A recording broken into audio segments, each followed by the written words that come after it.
ಹೇ hi hello ನಮಸ್ತೆ ನಾನು ನಿಮ್ಮ Ramya Bhat. Welcome to my YouTube channel or welcome back to my YouTube channel. Sorry, ತುಂಬ gap ಆದಮೇಲೆ ನಾನು ವ್ಲಾಗ್ ಅಪ್ಲೋಡ್ ಮಾಡ್ತಿದ್ದೆ.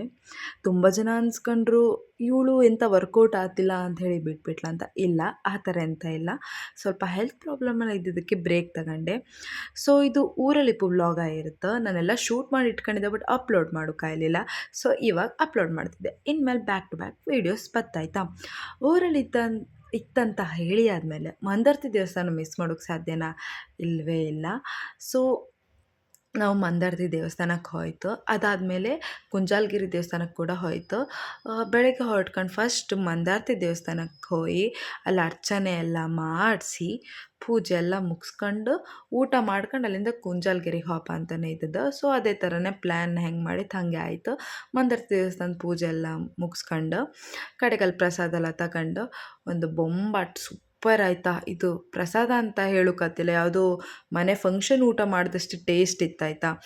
ಊಟ ಎಲ್ಲ ಮುಗಿಸ್ಕೊಂಡು ಅಲ್ಲೇ ಸ್ವಲ್ಪ ಹೊತ್ತು ರೆಸ್ಟ್ ಮಾಡ್ತೀವಿ, ಎಂಥ ಸೆಕೆದಿತ್ತು ಆವಾಗಲೇ. ಸೊ ಅಲ್ಲಿಂದ ನಾವು ಬಂದದ್ದೇ ಅತ್ಯದ್ಭುತವಾದ ಕುಂಜಾಲಗಿರಿ ದೇವಸ್ಥಾನ. ನಮ್ಮ ಅಕ್ಕ ನಾನು ಮಾತ್ರ ಸ್ಟೆಪ್ಸಲ್ಲಿ ಬಂತು, ಉಳಿದವರೆಲ್ಲ ವೆಹಿಕಲಲ್ಲೂ ಮೇಲೆ ಹೋದ್ರಾಯ್ತಾ. ನಾವಿಲ್ಲಿಂದ ಹತ್ಕೊಂಡು ಹೋಯ್ತು. ಈಗ ಕುಂಜಾಲಗಿರಿ ದೇವಸ್ಥಾನದ ಬಗ್ಗೆ ತಿಳ್ಕೊಂಬ. ಇದು 5,000 ವರ್ಷಗಳ ಹಳೆಯ ದೇವಸ್ಥಾನ ಅಂತ ಹೇಳ್ತಾರೆ. ಹಾಗೆ ಇಲ್ಲಿನ ಇತಿಹಾಸ ತಿಳ್ಕೊಂಬ. ದುಷ್ಟಶಕ್ತಿಗಳ ಸಂಹಾರ ಮಾಡುತ್ತಾ ಇದಕ್ಕೆ ಪರಿಹಾರ ಬೇಕೆಂದು ಪರಶುರಾಮರು ಆಲೋಚನೆಯನ್ನು ಮಾಡ್ತಾರಂತೆ. ಆಗ ಅವರು ಯಾರ ಹತ್ರ ಕೇಳಲಿ ಅಂತ ಆಲೋಚನೆ ಮಾಡಿ ತನ್ನ ತಾಯಿ ಹತ್ರ ಹೇಳ್ತಾರಂತೆ. ಪರಶುರಾಮರು, ನಾನು ಈ ಥರ ಎಲ್ಲ ದುಷ್ಟಶಕ್ತಿಗಳನ್ನು ಸಂಹಾರ ಮಾಡಿದ್ದೇನೆ, ಈಗ ಪಾಪ ದೋಷ ಮಾಡ್ಕೋಬೇಕಲ್ಲ, ಪಾಪನೆಲ್ಲ ಇದು ಮಾಡ್ಕೋಬೇಕಲ್ಲ, ಇಂಥ ಮಾಡೋದಂತ ತನ್ನ ತಾಯಿ ರೇಣುಕಾದೇವಿಯನ್ನು ಕೇಳಿದಾಗ, ನೀ ಭೂದಾನವನ್ನು ಮಾಡಿದರೆ ನಿನ್ನ ದೋಷ ಎಲ್ಲ ಪರಿಹಾರ ಆಗಿ ಮುಂದೆ ನಿನಗೆ ತುಂಬ ಒಳ್ಳೆಯದಾಗುತ್ತೆ ಅಂತ ಹೇಳ್ತಾರಂತೆ. ಆಗ ಆಯಿತು, ಇನ್ನೆಂತ ಮಾಡೋದು, ಭೂದಾನ ಮಾಡುವ ಅಂತ ಹೇಳಿ ಭೂಮಿಯನ್ನು ಹುಡುಕ್ತಾ ಹೋಗ್ತಾರಂತೆ. ಆವಾಗ ಅವರಿಗೆ ಯಾರಿಂದಲೂ ಸರಿಯಾದ ಸಹಾಯ ಸಿಗಲ್ಲ. ಆಗ ಅವರೆಲ್ಲ ಆಲೋಚನೆ ಮಾಡ್ತಾರೆ, ಎಂಥ ಮಾಡೋದು, ಯಾರಿಂದನೂ ಹೆಲ್ಪ್ ಆಗ್ತಾಯಿಲ್ಲ ಅಂಥೇಳಿ. ಆ ಸಮಯದಲ್ಲಿ ಅವ್ರಿಗೆ ನೆನಪಾಗಿದ್ದೆ ವರುಣದೇವ, ಸಮುದ್ರಗಳ ರಾಜ ಅಂತಲೇ ಕರೀತಾರೆ. ಅವರು ವರುಣದೇವನ ಹತ್ರ ಹೋಗಿ ಹೇಳ್ಕೊತಾರಂತೆ, ನಂಗೆ ಈ ಥರ ಆಗಬೇಕು, ಸಹಾಯ ಮಾಡಿ ಅಂತ. ಆಗ ವರುಣದೇವರು ಗೋಕರ್ಣದಿಂದ ಕನ್ಯಾಕುಮಾರಿ ತನಕನೂ ಭೂಮಿಯಾಗಿ ಸೃಷ್ಟಿಸ್ತಾರಂತೆ. ಇಂದ ಕೂಡ ಪರಶುರಾಮ ಸೃಷ್ಟಿ ಅಂತಲೂ ಪ್ರಸಿದ್ಧ ಆಗಿದೆ ಕರಾವಳಿ. ತದನಂತರ ಕಾಲದಲ್ಲಿ ಪರಶುರಾಮ ಅವರಿಗೆ ಒಂದು ಆಲೋಚನೆ ಆಗುತ್ತೆ, ಇಲ್ಲಿ ಒಂದು ದೇವರನ್ನು ಪ್ರತಿಷ್ಠಾಪನೆ ಮಾಡಬೇಕಂತ ಹೇಳಿ. ನಂತರ ಪರಶುರಾಮರು ವಿಂಧ್ಯ ಪರ್ವತದಿಂದ ತಾಯಿ ದುರ್ಗಾದೇವಿಯನ್ನು ಕರ್ಕೊಂಡು ಬಂದು ಪ್ರತಿಷ್ಠಾಪನೆಯನ್ನು ಮಾಡ್ತಾರೆ.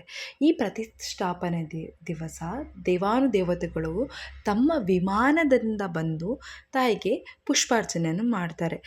ದೇವತೆಗಳು ವಿಮಾನದಿಂದ ಬಂದ ಕಾರಣ ವಿಮಾನಗಿರಿ ಬೆಟ್ಟ ಅಂತಲೂ ಕರೀತಾರೆ, ಕುಂಜಾಲಗಿರಿ ಬೆಟ್ಟ ಅಂತಲೂ ಕರೀತಾರೆ, ಪರಶುರಾಮಗಿರಿ ಬೆಟ್ಟ ಅಂತಲೂ ಕೂಡ ಪ್ರಸಿದ್ಧಿಯಾಗಿದೆ.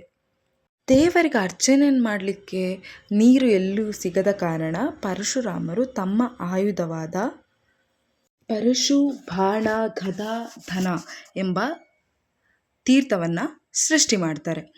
ಆ ತೀರ್ಥದಿಂದನೇ ದೇವರಿಗೆ ನೈವೇದ್ಯಕ್ಕಾಗಲಿ ಅರ್ಚನೆಗಾಗಲಿ ಇವಾಗಲೂ ಕೂಡ ನೀರನ್ನು ತಗೊಂಡು ಹೋಗ್ತಾರಂತೆ. ಬೆಟ್ಟದ ಮೇಲೆ ಆ 4 ತೀರ್ಥಗಳನ್ನು ನಮ್ಗೆ ನೋಡಲಿಕ್ಕೆ ಸಿಗುತ್ತೆ. ಇನ್ನೊಂದೆಂಥ ದಂತಕಥೆ ಅಂತ ಹೇಳಿದ್ರೆ, ತುಂಬ ಪ್ರಸಿದ್ಧವಾದ ಹಾಗೂ ಪವಿತ್ರವಾದ ಪರಶುರಾಮ ಸೃಷ್ಟಿಸಿದಂಥ ಸ್ಥಳ ಆಗಿದ್ದ ಕಾರಣ ಮಧ್ವಾಚಾರ್ಯರು ಅಲ್ಲೇ ಜನಿಸಿದರು ಅಂತಲೂ ಹೇಳ್ತಾರೆ.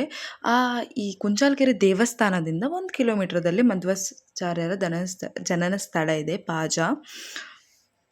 ಈ ದೇವಸ್ಥಾನ ಅಧಮಾರು ಮಠದ ಆಡಳಿತಕ್ಕೆ ಒಳಪಟ್ಟಿದೆ. ಹಾಗೆ ಈ ದೇವಸ್ಥಾನಕ್ಕೆ ಬರಲಿಕ್ಕೆ 4 ದಾರಿ ಕೂಡ ಇದೆ. ಅದರಲ್ಲಿ 3 ದಾರಿ ಮೆಟ್ಲನ್ನು ಹತ್ಕೊಬಂದರೆ 1 ದಾರಿ ನಿಮಗೆ ವೆಹಿಕಲ್ ಬರಲಿಕ್ಕೆ ಕೂಡ ಫೆಸಿಲಿಟಿ ಇದೆ. ಯಂಗ್ಸ್ಟಾರ್ಗಳೆಲ್ಲ ಮೆಟ್ಲಿಂದ ಬರಲಿಕ್ಕೆ ಇಷ್ಟಪಡ್ತಾರೆ, ಬಟ್ ಹಳೆಯವರಿಗೆಲ್ಲ ರೋಡಿನ ವ್ಯವಸ್ಥೆ ಕೂಡ ಇದೆ. ಹಾಗೆ ನೀವು ಆಲ್ರೆಡಿ ನೋಡಿರ್ತೀರ ಫಸ್ಟ್ ಬ್ಲಾಗಲ್ಲೇ ನಾನು ಮೆಟ್ಲಲ್ಲೇ ಹತ್ಕೊಬಂದೆ. 250ಕ್ಕಿಂತ ಹೆಚ್ಚು ಮೆಟ್ಟಲಿದೆ ಅಂತ ಕೂಡ ಹೇಳ್ತಾರೆ. ಹಾಗೆ ಮೆಟ್ಟಿಲನ್ನು ಹತ್ಕೊಂಡು ಹೋಗ್ತಿರುವಾಗ ಅಲ್ಲೇ ಎಡಬದಿಯಲ್ಲಿ ಬರೋಬ್ಬರಿ 32 ಎತ್ತರದ ಮಧ್ವಾಚಾರ್ಯರ ಏಕಶಿಲಾ ಮೂರ್ತಿ ಕೂಡ, ವಿಗ್ರಹ ಕೂಡ ನಿಮಗೆ ನೋಡಲಿಕ್ಕೆ ಸಿಗ್ತದೆ. ಇದು ಭೂಮಿ ಮಟ್ಟದಕ್ಕಿಂತ 100 ಅಡಿ ಎತ್ತರದಲ್ಲಿ ದೇವಸ್ಥಾನ ಇದೆ ಆಯಿತಾ. ಮಧ್ವಾಚಾರ್ಯರು ಕೂಡ ಆ ತೀರ್ಥ ನದಿಗಳುಂಟಲ್ಲ ಅದರಲ್ಲಿ ಸ್ನಾನವನ್ನು ಮುಗಿಸಿ ಮೆಟ್ಟಿಲುಗಳ ಮೂಲಕ ಬಂದು ತಾಯಿ ದೇವಿಯ ದರ್ಶನವನ್ನು ಮಾಡಿಕೊಂಡು ಹೋಗ್ತಾ ಇದ್ರಂತೆ ಮೊದಲು. ಒಂದೊಳ್ಳೆ ನೇಚರ್ ಫ್ರೆಂಡ್ಲಿ ಪ್ಲೇಸ್ ಅಂತ ಹೇಳ್ಬೋದು. ನೇಚರ್ ಲವರ್ ಯಾರಾದರೂ ಇದ್ದರೆ ಮಸ್ಟ್ ವಿಸಿಟ್ ಆಯಿತಾ. ಹಾಗೆ ನನ್ನ ಮಗಳು ಕೂಡ ತುಂಬ ಆಟ ಆಡ್ತಾಯಿದ್ಲು. ಅಲ್ಲಿ ಒಂದು ಕಾಲೇಜ್ ಸ್ಟೂಡೆಂಟ್ ಅವರೆಲ್ಲ ಇದ್ದರು. ಸೊ ಅವ್ರ ಜೊತೆಗೆಲ್ಲ ಆಟ ಆಡ್ತಾಯಿದ್ಲು. ಅವರೆಲ್ಲ ಇವಳನ್ನ ಎತ್ಕೋಬೇಕು ಅಂತ ತುಂಬ ಟ್ರೈ ಮಾಡ್ತಿದ್ರು. ಫೈನಲಿ ಎತ್ಕೊಂಡ್ರು ಕೂಡ. ಆದರೆ ನನ್ನ ಮಗಳು ಕೇಳಲೇ ಇಲ್ಲ. ತುಂಬ ಅಳ್ಲಿಕ್ಕೆ ಸ್ಟಾರ್ಟ್ ಮಾಡಿದ್ಲು. ಯಾಕಂದ್ರೆ ಅವಳು ಆಲ್ರೆಡಿ ರೆಕಗ್ನೈಸ್ ಮಾಡಲಿಕ್ಕೆ ಸ್ಟಾರ್ಟ್ ಮಾಡಿದ್ಲು. ಮತ್ತು ಇನ್ನೊಂದು ಏನಂತ ಹೇಳಿದರೆ ಅವಳು ವಾಕ್ ಮಾಡ್ಲಿಕ್ಕೆ ಕಲ್ತಿದ್ದಷ್ಟೇ. ಅವಳಿಗೆ ವಾಕ್ ಮಾಡೋ ಟೈಮಲ್ಲಿ ಯಾರು ಎತ್ಕೊಂಡ್ರೂ ಇಷ್ಟ ಆಗಲ್ಲ. ಮತ್ತು ತುಂಬ ಜಾಗ ಎಲ್ಲ ತುಂಬ ಚೆಂದ ಇದ್ದಿತ್ತಲ್ವ, ಅವಳಿಗೆ ಅದಕ್ಕೆ ತುಂಬ ಸಿಟ್ಟು ಕೂಡ ಬಂತು. ನಮಗೆ ಸಮಾಧಾನ ಮಾಡಬೇಕಾದ್ರೆ ಸಾಕಾಗಿ ಹೋಯಿತು. ಬಟ್ ಸ್ಟೂಡೆಂಟ್ಸ್ಗಳು ಯಾರೂ ಕೇಳೋಲಿಕ್ಕೆ ರೆಡಿನೇ ಇರಲಿಲ್ಲ. ನೋಡಿ ದೇವಸ್ಥಾನ ಎಷ್ಟು ಅದ್ಭುತವಾಗಿದೆ. ಇಂಥ ಹಳೇ ದೇವಸ್ಥಾನ. ನಾವು ಸ್ಟೆಪ್ಸಿಂದ ಬಂದ ಕಾರಣ ಅಲ್ಲಿಂದನೇ ನಾವು ರಿಟರ್ನ್ ನಡ್ಕೊಂಡು ಹೋಯಿತು. ಭಯ ಕೂಡ ಇದ್ದಿತ್ತು, ಯಾಕಂದ್ರೆ ಅಲ್ಲಿ ತುಂಬ ಮಂಗ ಇತ್ತು. ಬಟ್ ಎಂಥದ್ದು ಮಾಡೋದಿಲ್ಲ. ನಾವು ಯಾವತ್ತೂ ಅದ್ರ ಸುದ್ದಿಗೆ ಹೋಗಕ್ಕಾಗ, ನಾವು ಅವ್ರ ಸುದ್ದಿಗೆ ಹೋದರೆ ಅವ್ರು ನಮ್ಮನ್ನು ಬಿಡೋದಿಲ್ಲ. ಹಾಗೆ ಸ್ವಲ್ಪ ದೂರದಲ್ಲಿ ತೋರ್ತಾ ಇರ್ಲಕ್ಕ ಅಪೋಸಿಟಲ್ಲೇ ಪರಶುರಾಮನ ದೇವಸ್ಥಾನ ಕೂಡ ಇದೆ. ಸೊ ನಾವು ಮೆಟ್ಲಿಂದೆಲ್ಲ ಇಳ್ಕೊಂಡು ಗಮ್ಮತ್ತಲ್ಲಿ ಹೋದಿತ್ತು. ಹಾಗೆ ನಾವಲ್ಲಿ ಮಂಗ ಇತ್ತಾ ಅಂತೇಳಿ ಒಂದ್ಸಲ ಚೆಕ್ ಮಾಡ್ಕೊಂತಿದ್ದಿತ್ತು. ಎಂಥ ರಗಳೆ ಮಾಡೋದಿಲ್ಲ. ಬಟ್ ನಮ್ಗೊಂದು ಭಯ ಇರುತ್ತಲ್ಲ, ಅವಕ್ಕೆ ಊಟ ಸಿಗದಿದ್ದಾಗ ಅವು ನಮ್ಮ ಮೇಲೆ ಅಟ್ಯಾಕ್ ಮಾಡ್ತವೇನೋ ಅಂಥೇಳಿ. ಕಡೆಗೆ ನಮ್ಮದೆಲ್ಲ ರೀಲ್ಸ್ ಎಲ್ಲ ಮಾಡ್ಕೊಂಡು ಸ್ವಲ್ಪ ಗಮ್ಮತ್ತು ಮಾಡ್ಕೊಂಡು ಹೋಯ್ತು. ನಮ್ಗೊಂದು ಭಯ ಇದ್ದಿತ್ತು, ಸ್ಟೆಪ್ಸಲ್ಲಿ ಚಪ್ಪಲಿ ಹಾಕೊಂಡು ಹೊಯ್ಲಕ್ಕ ಬ್ಯಾಡ್ದು ಅಂತೇಳಿ. ಬಟ್ ಅಲ್ಲಿ ಹಾಕೊಂಡು ಹೊಯ್ಲಕ್ಕ ಅಂತ ಹೇಳಿದ್ರು. ನಾನು ಅವಾಗ ಬೇರೆ ತುಂಬ ದಪ್ಪ ಇದ್ದಿದ್ದೆ ಆಯಿತಾ. ಇವಾಗ ನಾನು ಫುಲ್ ವೆಯ್ಟ್ ಲಾಸ್ ಆಗಿದೆ. ಈ ವಿಡಿಯೋ ಕಂಬತ್ತಿಗೆ ಅನಿಸಿತ್ತು ಎಷ್ಟು ದಪ್ಪ ಇದ್ದಿದ್ನಲ್ಲ ಅಂಥೇಳಿ. ಮತ್ತು ಆ್ಯಸ್ ಅ ಸೌತ್ ಕೇಂದ್ರ ಹುಡುಗಿ ಅಲ್ಲಿ ಮಲ್ಲಿಗೆ ಹೂವು ಯಾರಿಗೆ ಇಷ್ಟ ಆಗ್ತಿಲ್ಲ ಹೇಳಿ. ನನಗಂತೂ ಪಂಚಪ್ರಾಣ. ಮಲ್ಲಿಗೆ ಹೂವು ತಗೊಂಡಂತೂ ಹಿಂಗೆ ಮಲ್ಲಿಗೆ ಹೂವು ಮುಡ್ಕೊಂಬೋಸ್ಕರ ನಾನು ಜಡೆ ಹಾಕೊಂಡಿದ್ದೆ. ನಮ್ಮ ಅಕ್ಕನ ಹತ್ರ ಹಂಗೆ ವೀಡಿಯೋ ಮಾಡು, ಹಿಂಗೆ ವೀಡಿಯೋ ಮಾಡು, ನಾನು ದಪ್ಪ ಬರ್ತಿದ್ದಂಗೆ ವೀಡಿಯೋ ಮಾಡು ಅಂತೆಲ್ಲ ನಾನು ಹೇಳ್ತಿದ್ದೆ. ಇವಾಗ ನಗು ಅವಾಗೆಷ್ಟು ಒದ್ದಾಡ್ತಿದ್ದೆ ನಾನು ದಪ್ಪ ಇದ್ದೆ ಅಂಥೇಳಿ. ಬಟ್ ಇವಾಗೆಲ್ಲ ವೆಯ್ಟ್ ಲಾಸ್ ಎಲ್ಲ ಮಾಡ್ಕೊಂಡು ಪರ್ಫೆಕ್ಟ್ ಆಗಿದೆ. ಕಡೆಗೆ ನಾವು ಹೋಗೋಷ್ಟರೊಳಗೆ ಅಲ್ಲಿ ಡೌನಲ್ಲಿ ನಮ್ಮ ಆಟೋ ಬಂದು ಕಾಯ್ತಿತ್ತು. ಅವರೆಲ್ಲ ರೋಡಿಂದ ಬಂದದ್ದು. ಸೊ ನಾನು ನನ್ನ ಅಕ್ಕ ತುಂಬ ಸ್ಪೀಡಲ್ಲಿ ಹೋಯ್ಕಂತೇಳಿ ಲಾಸ್ಟಿಗೆ ಚಪ್ಪಲಿ ಎಲ್ಲ ಕಿತ್ಕೊಂಡು ನಾವು ಓಡಿ ಹೋಯ್ದಿತ್ತು. ಈಗ ವ್ಲಾಗ್ ಕಂಡಲ್ಲಿ ನಂಗೆ ನಗು ಬರ್ತಿರುತ್ತೆ. ನನ್ನ ಬೆಸ್ಟ್ ಸಪೋರ್ಟರ್ ನನ್ನ ಅಕ್ಕನೇ. ಅವಳು ಯಾವಾಗ ವ್ಲಾಗ್ ಆಗ್ತೆ ಅಂತ ಕೇಳ್ತಾನೆ ಇರ್ತಳು. ನಾನು ಕ್ವಿಟ್ ಮಾಡೋದಂತೂ ನನ್ನ ಮೈಂಡಲ್ಲಿ ಇರಲಿಲ್ಲ. ನಂಗೆ ತುಂಬ ಸ್ವಲ್ಪ ಪ್ರಾಬ್ಲಮ್ ಇತ್ತು ಕಾರಣ ನಾನು ಸ್ವಲ್ಪ ಟೈಮ್ ತಗೊಂಡು ಕಮ್ ಬ್ಯಾಕ್ ಮಾಡುವ. ಒಂದ್ಸಲ ಕಮ್ ಬ್ಯಾಕ್ ಮಾಡಿದ್ರೆ ಮತ್ತೆ ನಾನ್ ಸ್ಟಾಪ್ ಹಾಕಕ್ಕಂಥೇಳಿ ಆ ರೀಸನ್ಗೆ ಸ್ವಲ್ಪ ಇದು ಮಾಡಿದೆ. ಸೊ ಕಾಣಿ ಆಟೋ ಬಂದಿತ್ತು ಅಂಥೇಳಿ ನಾವಿಬ್ಬರು ಚಪ್ಪಲಿ ತಗೊಂಡು ಓಡ್ತೈತಿ. ಯಾಕಂದರೆ ಆಲ್ರೆಡಿ ಲೇಟ್ ಆಗಿತ್ತು. ಕೃಷ್ಣ ಮಠಕ್ಕೂ ಹೋಗೋ ಪ್ಲ್ಯಾನ್ ಇದ್ದಿತ್ತು. ಇವರೆಲ್ಲ ಆಟೋದಲ್ಲಿ ಬಂದಿದ್ದರು. ಇದೇ ಪರಶುರಾಮ ದೇವಸ್ಥಾನ. ಈಗ ದಾರಿ ಅಂತ ಉಂಟು ನೋಡಿ, ಅದು ಮೊದಲು ಹಳೆ ಕಾಲದಲ್ಲಿ ಮೆಟ್ಟಿಲಾಗಿತ್ತಂತೆ. ಅವಾಗ ತುಂಬ ಕಷ್ಟ ಆಗ್ತಿತ್ತಂತೆ ಮಳೆಗಾಲದಲ್ಲಿ ದೇವಸ್ಥಾನಕ್ಕೆ ಹೋಗಲಿಕ್ಕೆ. ಅಂತಕ್ಕಂದ್ರೆ ನೀರೆಲ್ಲ ಬಿದ್ದು ಜಾರ್ತಾ ಇತ್ತು. ತದನಂತರ ಕಾಲದಲ್ಲಿ ಅವರು ಚಂದ ಮಾಡಿ ರೋಡನ್ನು ಮಾಡಿದ್ದಾರೆ, ವ್ಯವಸ್ಥೆ ಮಾಡಿಕೊಟ್ಟಿದ್ದಾರೆ. ನೋಡಿ ಅಪೋಸಿಟಲ್ಲೇ ತೋರ್ತಾ ಉಂಟು ನಮ್ಮ ಕುಂಜಲಗುರಿ ಶ್ರೀ ದುರ್ಗಾ ಪರಮೇಶ್ವರಿಯ ದೇವಸ್ಥಾನ. ಹಾಗೆ ಈಗ ನಾವು ದುರ್ಗಾ ಪರಮೇಶ್ವರಿ ದೇವಸ್ಥಾನ ಆದರೆ ಆ ದೇವಸ್ಥಾನ ಸೃಷ್ಟಿ ಮಾಡಿದ ಪರಶುರಾಮನ ದರ್ಶನ ಮಾಡಲೇಬೇಕಲ್ವಾ. ಸೊ ಮತ್ತು ನಮ್ಮ ತುಳುನಾಡಿನ ಸೃಷ್ಟಿಸಿದವನೇ ಪರಶುರಾಮ. ಸೊ ಪರಶುರಾಮನ ದರ್ಶನವನ್ನು ಮಾಡಲಿಕ್ಕೆ ನಾವೆಲ್ಲರೂ ಹೋದ್ವಿ.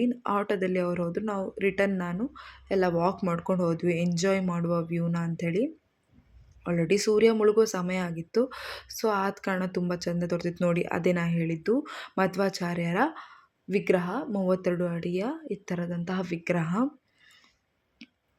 ಕಡೆಗೆ ನನ್ನ ಮಗಳ ಜೊತೆಗೆ 2 ಫೋಟೋ ಎಲ್ಲ ತೆಕ್ಕೊಂಡಿದ್ದೆ. ಅದೇ ಟೈಮಲ್ಲಿ ನನ್ನ ಗಂಡ ದುಬೈಗೆ ಹೋಯಿದ್ರು. ಅದೇ ರೀಸನ್ಗೆ ನಾನು ನಮ್ಮ ಅಮ್ಮನ ಮನೆಗೆ ಬಂದಿದ್ದೆ. ಈಗ ಪರಶುರಾಮ ದೇವಸ್ಥಾನದ ಇತಿಹಾಸನ ತಿಳ್ಕೊಳ್ಳುವ. ಇದು ತುಂಬ ಕನ್ಫ್ಯೂಷನ್ ಇದೆ, ಎಲ್ರಿಗೂ ಕರೆಕ್ಟಾಗಿ ಗೊತ್ತಿಲ್ಲ, ಒಬ್ಬೊಬ್ಬರು ಒಂದು ಹೇಳ್ತಾರೆ. ಬಟ್ ದಂತಕಥೆಗಳ ಪ್ರಕಾರ ಕಣ್ವ ಮಹಾಶ್ವಿಗಳು ಪರಶುರಾಮನ ಮೂರ್ತಿಯನ್ನು ಪ್ರತಿಷ್ಠಾಪನೆ ಮಾಡಿದ್ದಂತೆ. ದೇವಾಲಯವನ್ನು ವಿಜಯನಗರ ಕಾಲದಲ್ಲೇ ನಿರ್ಮಿಸಲಾಗಿದೆ ಅಂತ ಕೂಡ ಹೇಳ್ತಾರೆ. ಹಾಗೆ ಕೆಲವರ ನಂಬಿಕೆ ಮತ್ತು ದಂತಕಥೆಗಳ ಪ್ರಕಾರ ಕುಂಜಲಗಿರಿ ದೇವರನ್ನ ಸ್ಥಾಪನೆ ಮಾಡಿದ್ದು ಪರಶುರಾಮರೇ. ಆ ದೇವಿನ ಸ್ಥಾಪಿಸಿದ ನಂತರ ಅದೇ ಬೆಟ್ಟದಲ್ಲಿ ಪರಶುರಾಮರು ತಪಸ್ಸನ್ನು ಮಾಡ್ತಾ ಇದ್ದಾರೆ ಅಂತ ಕೂಡ ಕೆಲವರು ನಂಬುತ್ತಾರೆ ಆಯಿತಾ. ಕಡೆಗೆ ದೇವಸ್ಥಾನ ಈ ದೇವಸ್ಥಾನದಲ್ಲೂ ವ್ಯೂ ಎಲ್ಲ ತುಂಬ ಚೆಂದ ಇತ್ತು. ಇಲ್ಲಿ ಜಾಸ್ತಿ ಏನು ಸ್ಟೋರಿ ಇಲ್ಲ. ಹಾಗೆ ನಾವು ಹೋಗಿದ್ದ ದಿವಸ ಅಲ್ಲಿ ಭಜನೆ ಕೂಡ ಆಗ್ತಿತ್ತು. ಎಷ್ಟು ಜನ ಗೊತ್ತಾ ಭಜನೆ ಮಾಡ್ಲಿಕ್ಕೆ ಬಂದಿದ್ದರು. ಈ ಕಾಲದಲ್ಲೂ ದೇವಸ್ಥಾನದಲ್ಲಿ ಭಜನೆಯನ್ನು ಮಾಡೋದು ನೋಡಿದ್ರೆ ತುಂಬ ಖುಷಿಯಾಗುತ್ತೆ.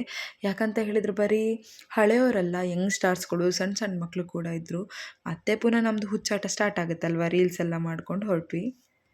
ಓಕೆ ಗಾಯ್ಸ್, ನಾವು ಈ ವ್ಲಾಗ್ನ ಇಲ್ಲೇ ಎಂಡ್ ಮಾಡ್ತಾ ಇದ್ದೆ.